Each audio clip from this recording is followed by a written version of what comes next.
Kadang-kadang masalah teknis itu mungkin kita selalu berpikir gampang ya diselesaikan. Tapi kadang-kadang problemnya itu kejadiannya adalah ketika masalah teknis ini tidak sejalan dengan kebutuhan requirement dari bisnisnya.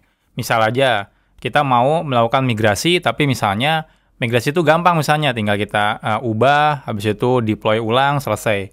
Cuma misalnya dari tim bisnis atau manajemen bilang saya nggak mau downtime. Artinya kita perlu bikin strategi-strategi baru ya, atau bahkan bikin waktu transisi. Jadi nggak bisa langsung perubahannya tuh signifikan dari A ke B misalnya. Jadi kita ada perubahan pertengahannya gitu ya sebelum ke B. Nah kadang-kadang hal-hal tersebut tuh sering perlu kita lakukan. Nah di sini juga ada pertanyaan seperti itu ya.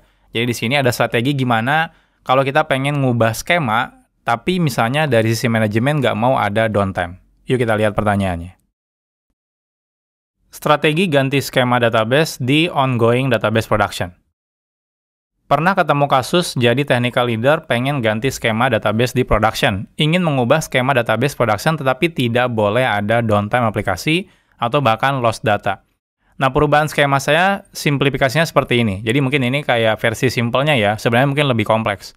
Kayak kita lihat, jadi tadinya ada dua tabel ya, tabel report dan juga tabel user. Ya anggap aja ini report ya, ada ID, title, ada body, dan ini created by-nya oleh si usernya siapa gitu ya, ada ID, username, dan passwordnya. Lalu pengen diubah jadi seperti ini misalnya ya. Nah, di sini ada report ya, di sini ada report body misalnya, di sini ada reportnya. Oke, jadi ini ada ID-nya gitu ya, ini report ID-nya, ke sini relasinya, ada body-nya apa, ini page-nya apa, dan lain-lain. Ya, ini versi simpelnya mungkin ya. Teman-teman jangan tanya ngapain dibikin tabel kayak gitu, enggak ya, ini kita anggap aja memang ada kasus yang harus diubah lah istilahnya skemanya. Jadi yang tadinya contohnya ada 2, contohnya tabelnya diubah jadi 3 tabel seperti ini. Lalu di sini kalau teman-teman perhatikan, nah di sini juga ya ID-nya, tadinya itu dia auto increment ya di sini ya. Nah, tapi di sini dia diubah menjadi UUID. Nah, ini udah perubahan yang tipe data yang lumayan berbeda ya. Sebelumnya pakai number, sekarang pakai UUID.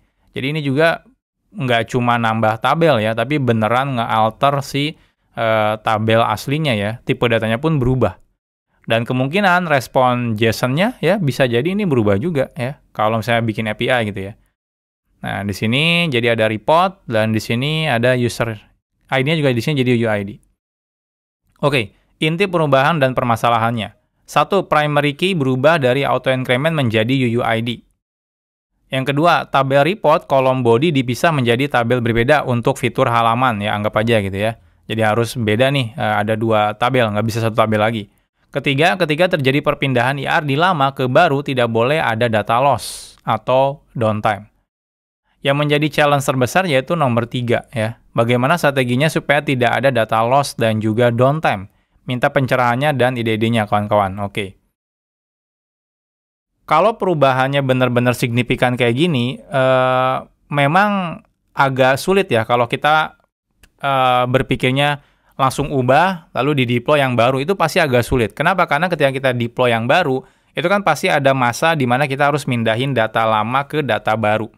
Nah, pada masa seperti itu gitu ya, otomatis ada yang terjadi namanya downtime ya, berhenti dulu. Karena kan nggak mungkin ya aplikasinya nerima data dulu. Kita harus pindahin dulu datanya, baru nanti setelah selesai mindahin datanya. Nah, jadi memang strategi langsung, istilahnya itu Big Bang, strategi kayak gitu, memang walaupun kelihatannya kayak lebih simpel gitu ya, tapi pada kenyataannya memang itu nggak ideal gitu ya. Oke, kita bahas misalnya ya. Oke, kita buat dulu dalam diagram ya, biar enak jelasinnya. Oke, jadi kasus seperti itu sering kejadian, saya juga sering melakukan seperti ini ya. Jadi gimana caranya, ada perubahan skema, contohnya bahkan itu perubahan struktur datanya, tapi gimana caranya nggak ada downtime.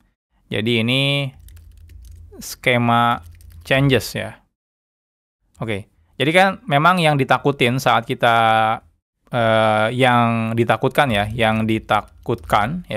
itu yang pasti adalah downtime ya, lalu data loss. Nah, ini pasti hal yang sangat ditakutkan ya kalau kita develop aplikasi, melakukan migrasi. Jadi downtime ya, contohnya ya kayak tadi kan misalnya dari tadi kan anggap aja aplikasinya tadinya A gitu ya, lalu dia diubah menjadi B. Kayak gitu. Nah, ketika diubah menjadi B seperti ini kan pasti dia ada jeda downtime-nya di sini ya. Contohnya di sini aplikasinya dimatiin dulu ya, lalu deploy yang B-nya, habis itu kita pindahin datanya. Kan biasanya kayak gitu ya. Jadi matiin yang A, lalu deploy yang B, lalu migrasi data A ke B gitu ya, baru run, baru nyalain lagi gitu ya. Bukan nyalain, traffic-nya dibuka. Nah, jadi ada masa di sini nih, ya, migrasi data A ke B. Karena migrasi ini dilakukan kita big bang ya, jadi kita deploy dulu yang B, habis itu kita migrasi, maka pasti di situ ada downtime. Seberapa lama downtime-nya? Ya tergantung seberapa cepat kita migrasiin data dari A ke B-nya. Nah, kenapa nggak ketika masa migrasi ini, kita tetap terima traffic dari yang lama. Nah, itu problem lagi. Nanti ada delta changes-nya. Jadi contohnya teman-teman jam 12 malam gitu ya, melakukan migrasi dari A ke B. Lalu selesainya jam 1. Nah, antara jam 12 sampai jam 1 itu kan pasti ada perubahan data juga. Nah, itu nanti PR lagi, gimana cara ngesinkronkan ya data dari A ke B lagi. Jadi itu malah bikin ribet lagi. Nah, jadi sebenarnya strategi Big Bang ini memang kelihatannya memang enak ya kalau jenis aplikasi kita memang diperbolehkan downtime. Nah, kalau aplikasinya kayak cuma dipakai oleh orang-orang kantor misalnya, yang udah malam pasti udah nggak dipakai, itu sebenarnya aman strategi kayak gini. Bukan berarti nggak boleh ya, tapi boleh aja kalau misalnya keadaannya diperbolehkan untuk downtime. Jadi kalau saya juga biasanya ngelihat dulu kebutuhan aplikasinya. Kalau aplikasinya memang buat orang kantor misalnya, yang kerja siang, kalau malam udah pasti nggak dipakai gitu ya. Atau contohnya yang aplikasi yang memang nggak perlu 24 jam ya gitu, contohnya. Kayak contohnya ya aplikasi misal aja kalau teman-teman kebayang mungkin kayak buat kasir minimarket, itu kan cuma jam siang gitu ya, habis itu tutup. Ya kecuali minimarketnya 24 jam ya. Tapi kan ada kondisi yang kayak gitu, minimarketnya 24 jam. Atau yang paling simple, toko online. Itu kan nggak bisa tengah jalan kita downtime ya, 2 jam gitu ya. Artinya sales selama 2 jam itu hilang. Nah, biasanya nggak akan mau ya tim manajemen kalau kita mau ada downtime. Lantas gimana strateginya? Nah, strategi kayak gini memang otomatis tidak bisa dilakukan ya. Big bang changes kayak gini nggak bisa dilakukan. Nah, terus gimana strateginya? Nah, strateginya sebenarnya ini bisa diterapkan ya pada kondisi apapun. Jadi yang tadi misalnya kita udah punya di versi A misalnya ya. Kita tahu di sini ada 2 tabel gitu ya. Lalu di sini ada juga tadi tuh kan ada ID-nya gitu ya. ID-nya tipenya number gitu ya. Nah, lalu kita bikin di sini tipe yang B ya. Karena kebutuhan fitur tertentu, akhirnya kita butuh jadi 3 table misalnya, lalu ID-nya tipenya jadi UID misalnya. Nah, kalau seperti ini, kita nggak bisa tiba-tiba dari A langsung ke B. Jadi kita harus bikin satu versi aplikasi di tengah gitu ya. Jadi anggap aja A versi 2 gitu ya, misal aja gitu ya. Nah, ini bebas ya, pokoknya di tengah-tengah. Ini adalah proses transisi. Pada proses transisi ini, dia biasanya akan jadi 2 kaki. 2 kaki itu adalah dia mengakomodir tabel lama dan juga mengakomodir tabel baru. Ini saya sempat kejadian pada waktu itu mau migrasi, bahkan saya nggak cuma perubahan skema, tapi perubahan database-nya. Jadi pada waktu itu di tempat saya kerja, itu ada data user ya termasuk di sini ada informasi user dan juga kredensialnya lah. Nah, seperti itu. Nah, pada waktu itu ini aplikasinya aplikasi lama gitu ya, dan closed source juga gitu ya. Lalu mereka menggunakan database yang kebetulan database yang berbayar. Nah, contohnya waktu itu pakainya DB2 ya.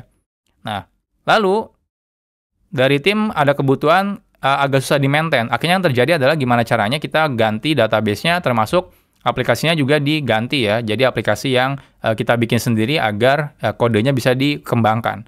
Jadi yang terjadi adalah bikin aplikasi transisi. Nah, jadi nanti tujuan utamanya kan kayak gini ya, kayak versi yang tabel yang ini ke tujuan yang tabel ini. Nanti di sini kebetulan pakainya Postgre gitu ya. Nah, ini bahkan 2 database yang berbeda. Jadi yang dilakukan adalah bikin sebelum kita big bang ya, pindah semua ke yang ideal ya, user app yang ideal gitu ya.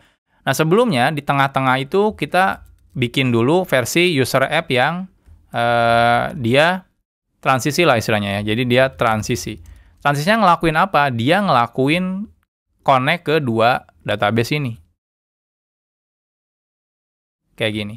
Jadi nanti ketika ada user, contohnya ada user ya, saya ada user di sini, contohnya dia login ke sini, yang dilakukan adalah dia akan cek dulu ke DB2. Ketika misalnya dia bilang, oh gagal, ya simple, kita tolak ya. Kalau sukses, ya, pertama kali, request pertama itu ketika login, kita akan coba ke Postgre dulu.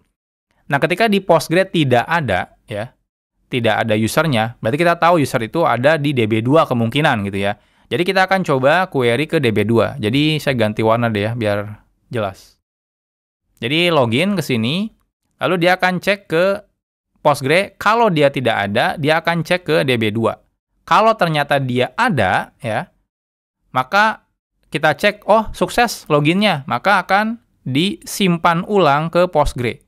Memang kelihatannya kayak muter-muter, tapi itu resikonya ya, karena kan kita mau migrasiin datanya tanpa ada downtime. Jadi yang tadinya contohnya usernya echo, passwordnya rahasia. Kita cek ke Postgre nggak ada user echo. Kita cek ke DB2, ada user echo. Dan passwordnya sama, benar gitu ya, rahasia. Nah yang terjadi adalah kita pindahkan. Nah kenapa waktu itu kenapa nggak pindahin aja langsung dari DB2 ke Postgre? Karena format algoritma hashingnya itu berbeda. DB2 itu pakai bawaan password hashing DB2 ya, dan kita nggak tahu algoritmanya apa. Nah di Postgre kita mau pakai yang generik, contohnya pakai bcrypt untuk hashingnya. Nah itu kan nggak bisa dikonversi bulat-bulat ya, karena kita nggak tahu passwordnya juga. Jadi yang terjadi kita coba autentikasi ke Postgre, kalau nggak ada kita coba ke DB2, kalau misalnya ada data yang sukses itu kita simpan ke Postgre. Nah itu dilakukan terus-menerus ya, sampai kita merasa kayaknya semua user sudah login ya. Jadi kita nanti ada periodik dicek apakah semua data user di DB2, contohnya ada total 1 juta data, itu sudah ada semuanya di Postgre. Jadi harusnya Postgre itu memang datanya lebih banyak nanti ya dibanding DB2-nya. Karena kan user baru pasti akan ke Postgre. Seperti itu. Nah kalau sudah seperti ini, nah otomatis simple. Aplikasi lama kita tinggal matikan, database yang lama juga tinggal kita matikan.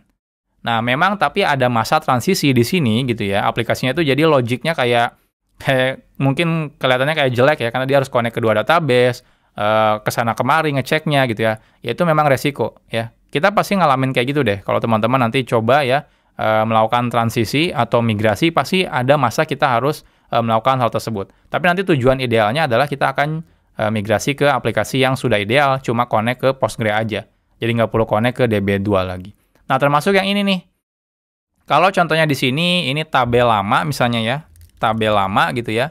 Ini tabel baru. Jadi kita perlu ada satu waktu di mana aplikasi kita itu connect ke dua tabel ini. Jadi contohnya ketika ada request, contohnya ke sini gitu ya.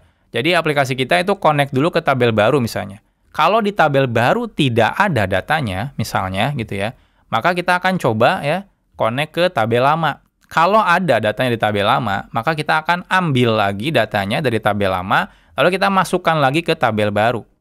Harapannya apa? Harapannya adalah request selanjutnya ya ke aplikasi, itu datanya sudah ada di tabel baru. Jadi gitu aja. Nah kebetulan kan tadi kasusnya itu adalah ID-nya dia number ya. Jadi number itu gampang, teman-teman tinggal ambil number, masukkan ke tabel di sini, tipenya mungkin harusnya nggak UUID ya, mungkin ya tipenya anggap aja string gitu ya. Jadi kita bisa masukin UUID, number, atau format lainnya. Jadi simpelnya ada transisi seperti itu. Nah kalau misalnya udah kayak gini tuh enak, teman-teman nanti tinggal tunggu aja sampai tabel lama itu memang udah nggak ada yang pakai. Ketika misalnya sudah tabel lamanya tuh nggak ada yang pakai, semua udah pindah ke tabel baru gitu ya, ya otomatis kita tinggal nanti hapus. Jadi tahapannya bukan di awal ketika kita migrasi langsung diubah total, enggak. Tapi dua-duanya ada dulu. Nah, jadi ada masa transisi, mungkin kita kasih waktu, bebas sih ya, teman-teman kasih waktu apakah 6 bulan kah, atau ya tungguin aja sampai kelar gitu ya. Kalau kelarnya cuma 2 minggu, ya udah tinggal selesaikan 2 minggu.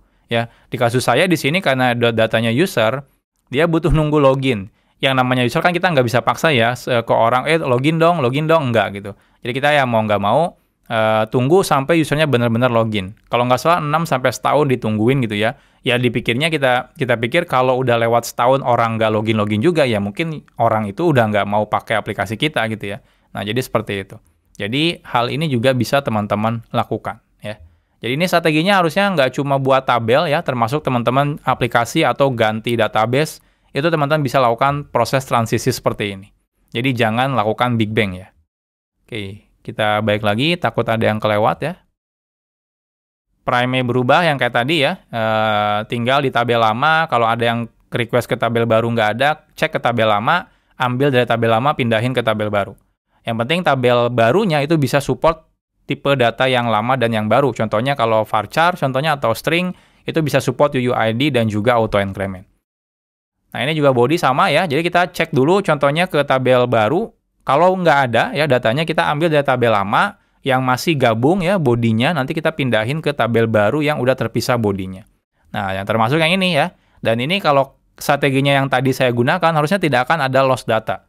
Ya, bahkan teman-teman nggak perlu ada downtime sama sekali. Karena aplikasinya udah pintar gitu ya. Dia cek ke yang baru dulu, kalau nggak ada dia cek ke yang lama, habis itu yang lama di-copy ke yang baru. Terus aja gitu. Sampai akhirnya selesai semua, dan data lamanya itu udah pindah semua ke data yang barunya. Jadi harusnya 3 problem ini bisa terjawab ya. Nah, jadi seperti ini yang biasa saya lakukan. Jadi sebenarnya nggak terlalu kompleks juga gitu ya, asal teman-teman tahu strategi ini aja. Nah, strategi itu harusnya, strategi yang tadi saya sharing itu bisa diimplementasikan hampir di banyak kasus.